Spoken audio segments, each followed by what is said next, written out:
On the 1st of November, 2004, the USS Princeton, a Ticonderoga-class guided missile cruiser, arrived in the Pacific Ocean, approximately 100 miles southwest of San Diego. The Princeton was the advanced radar and command ship for Carrier Strike Group 11, a naval formation built around the USS Nimitz, one of the largest warships ever constructed. The strike group was preparing for deployment to the Persian Gulf. What happened instead began on the Princeton's radar screens.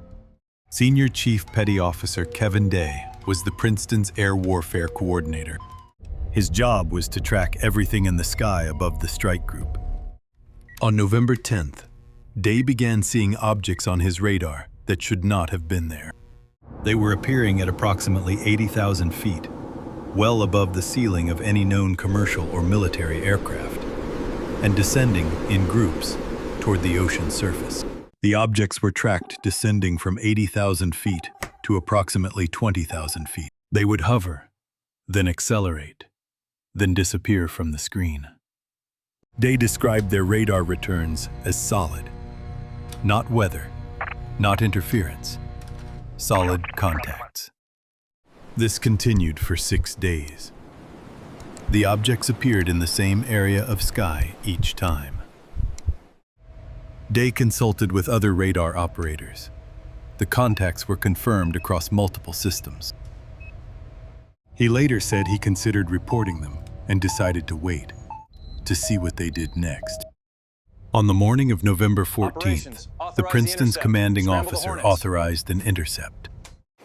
2 FA-18F Super Hornets were scrambled from the USS Nimitz. Commander David Fravor was in the lead aircraft. Lieutenant Commander Jim Slaight flew as his wingman.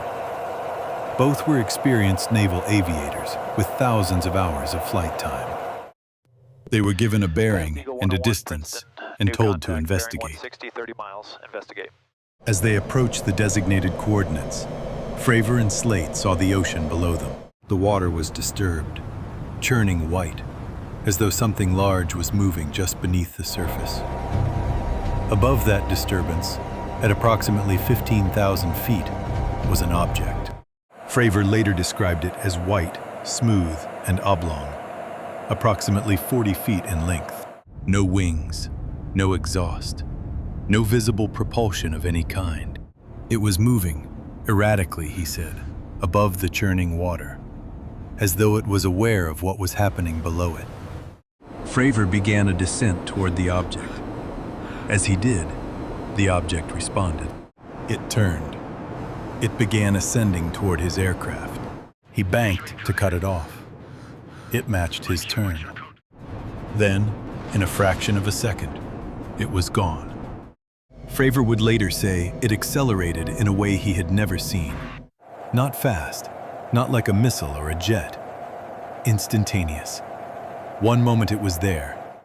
The next, it was not. The object moved in ways the targeting system had not been designed to follow. The object, or something with the same radar signature, had traveled 60 miles in the time it took Fravor to register that it had left. A second FA-18 was already airborne with a FLIR targeting pod. Lieutenant Commander Chad Underwood was tasked with finding the object and recording it.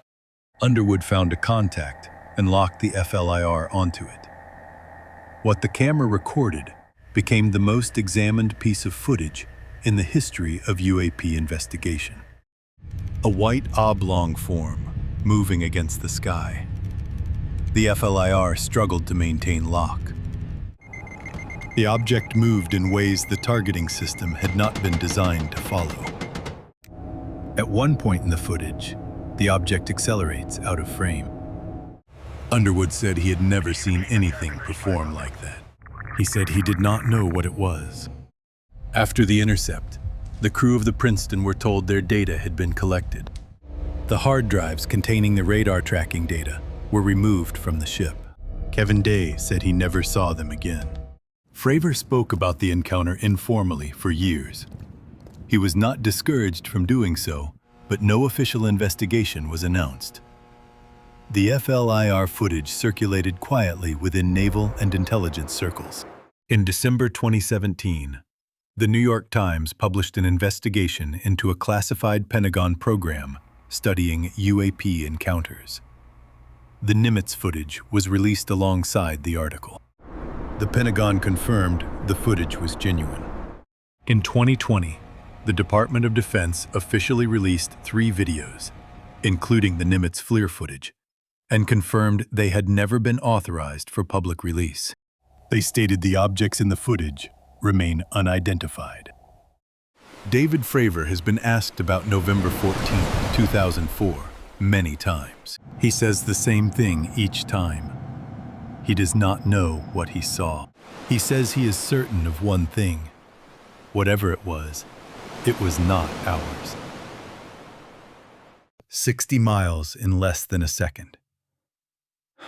The government has no explanation for that either.